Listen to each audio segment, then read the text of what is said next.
So here's the thing. It's 1:23 in the morning and I can't sleep.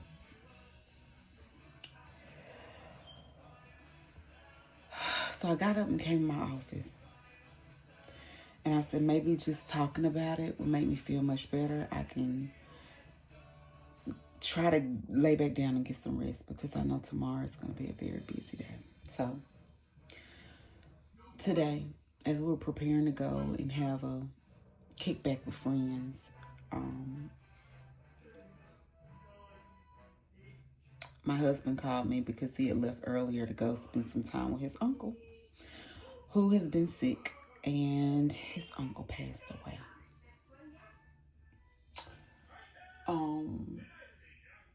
At the moment, I was numb.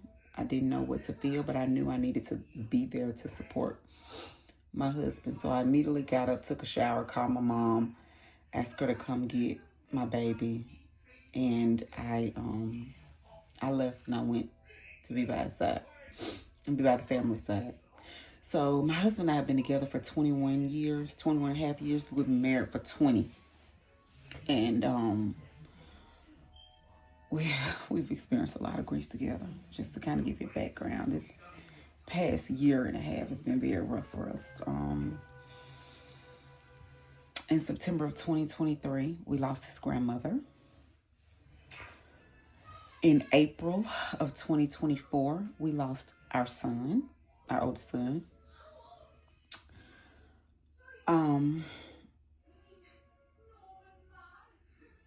In January of 2025, my best friend lost her firstborn, her oldest child. She was murdered. On my son's death date anniversary, his 1-year death date anniversary, I lost my favorite aunt. And here we are in July. We lost his uncle. So we've been dealt with a lot of death, which comes a lot of grief, which comes no manual on how to deal with it, because while we're still trying to process his grandmother passing, we're still trying to process our son passing, we're still trying to process my best friend's daughter passing, my aunt, and now his uncle. It's just, you become a little numb to it because you're like,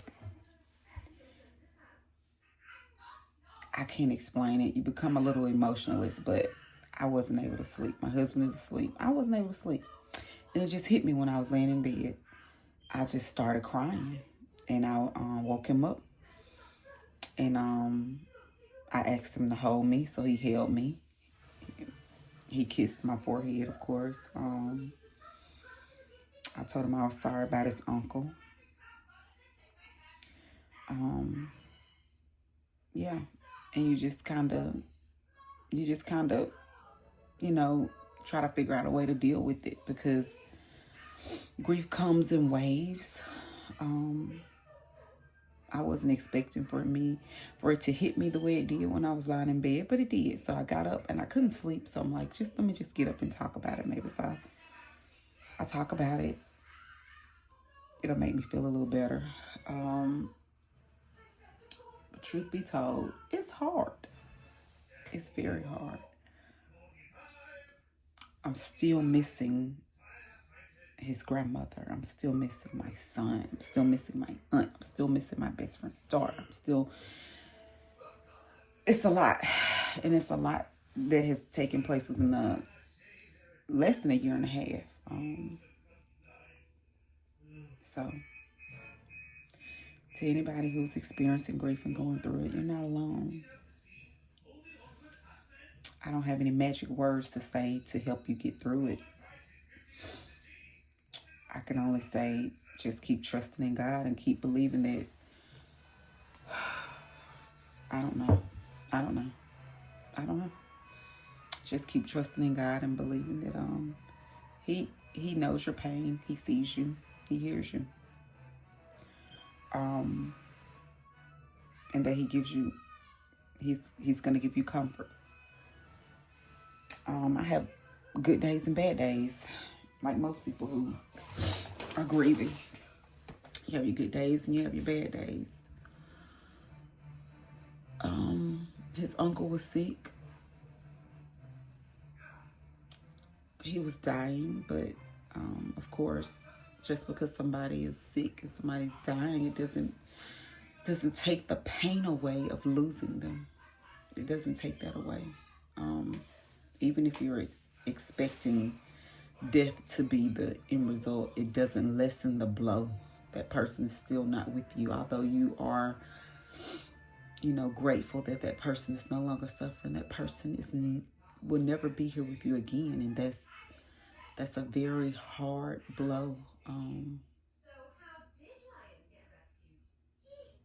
know. I don't know what to say. Sometimes I feel like I'm becoming so numb to it that I can't even conjure up tears. I've cried so much that I don't even sometimes have the tears to cry when I feel like I need to cry. And then late at night, you get woken up out your sleep or you can't go to sleep, and there the crying comes. So grief is hard. Navigating grief is hard. Navigating life is hard.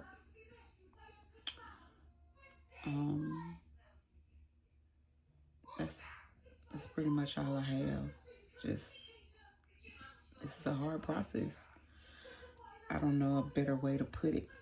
It's a very hard process, very difficult process, a very unexplained process, a process that if you can't really speak on it until you're traveling, you're going through it, put it that way. It's one of those roads that you can't speak on the road, how rough the ride is going to be until you travel it, one of those type things. And grief is different for everyone, so no two persons' grief looks alike. Some people just learn to cope, and I think that I'm a coper.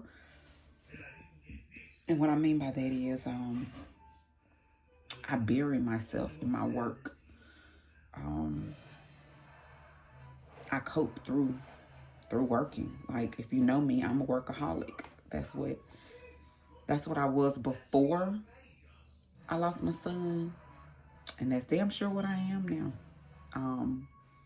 I found work is therapeutic for me because I get to solve something, and I couldn't solve keeping my son here.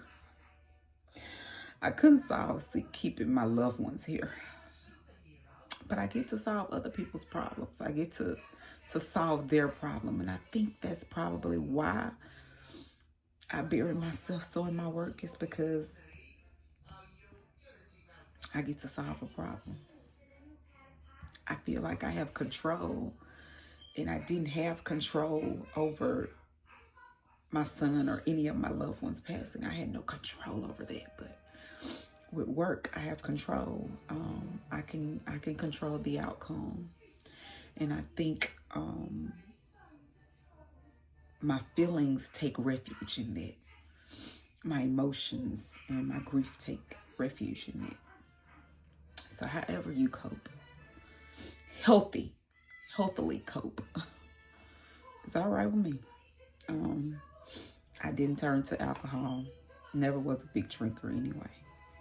I didn't turn to drugs. I never did drugs of any kind. But I did turn to work. I think that's pretty healthy.